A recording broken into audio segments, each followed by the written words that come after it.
जय हिंद बच्चों। कक्षा 9 विषय विज्ञान में हम लोग पढ़ रहे हैं जीव विज्ञान। जीव विज्ञान में आज पढ़ेंगे कोशिकांग। कोशिकांग के बारे में देखेंगे। देखिए, प्रत्येक कोशिका में कुछ विशिष्ट घटक माने भाग होते हैं, विशिष्ट माने विशेष। प्रत्येक कोशिका का एक विशिष्ट कार्य करता है। जैसे इनके कारण एक कोशिका जीवित रहती है, वह अपने कार्य करती है। लगभग प्रत्येक कोशिका के 3 भाग होते हैं। कौन कौन से? प्लाज्मा झिल्ली होती है, केंद्रक होता है और कोशिका द्रव्य होता है। तो आपको देखिए यहां से लिखने हैं यहां तक, ठीक। इसके बाद चलिए, ये जो अभी तक हम लोगों ने थ्योरी पढ़ लिए हैं उसके बारे में 2 क्वेश्चन बनते हैं। पूरे थ्योरी से लेके इन दोनों क्वेश्चनों के बारे में हम लोग पढ़ेंगे। जैसे देखिए, पहला क्वेश्चन बना है, कोशिका की खोज किसने और कैसे की? तो कोशिका की खोज किसने किया था? रॉबर्ट हुक ने सन 1965 में की थी। उन्होंने स्वनिर्मित यानी अपने हाथ से बनाए गए स्वनिर्मित सूक्ष्मदर्शी का मतलब होता है बहुत छोटी छोटी वस्तुएं बहुत बड़ी दिखाई देना। जो आप अपनी आंखों से नहीं देख पाएंगे वो सूक्ष्मदर्शी की सहायता से बड़े आराम से बड़े बड़े देखेंगे।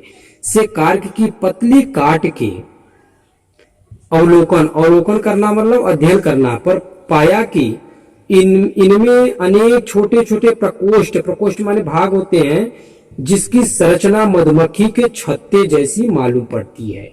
कैसी मालूम पड़ती है? मधुमक्खी का छत्ता आप देखे होंगे, इस टाइप का रहता है। इस प्रकोष्ठों यानी भागों को उन्होंने कोशिका कहा। कोशिका क्या बोलते हैं इंग्लिश में? सेल। और यह कोशिका जो है ये लैटिन शब्द है जिसका अर्थ है छोटा कमरा, ठीक है।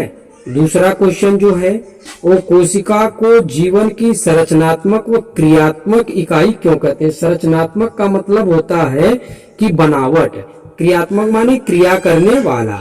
एक कोशिका स्वतंत्र रूप से जीवन के सभी क्रियाकलापों को करने में सक्षम होती है। सभी जीव कोशिकाओं के बने होते हैं, यानी बिना कोशिका का कोई भी जीव नहीं होता। इसके अंदर कोशिकांग होते हैं। देखिए अभी जो बताया गया, कोशिकांग 3 भागों में होते हैं, प्लाज्मा झिल्ली, केंद्रक और कोशिका द्रव्य। तो इसके अंदर क्या पाया जाता है? कोशिकांग, जो कि अभी देखिए इसके पहले बताया गया, जिसके कारण कोशिका जीवित रहती है। किसके कारण रहती है जीवित? कोशिकांग के कारण ही कोशिका जीवित रहती है।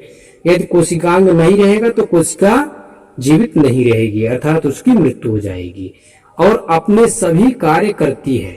ये कोशिकांग मिलकर एक मूलभूत इकाई बनाते हैं जिसे कोशिका कहते हैं, ठीक है। तो उम्मीद है आपको ये दोनों क्वेश्चन और कोशिकांग समझ में आए होंगे। कल हम लोग दूसरे हेडिंग में चलेंगे। आज के लिए इतना ही, धन्यवाद।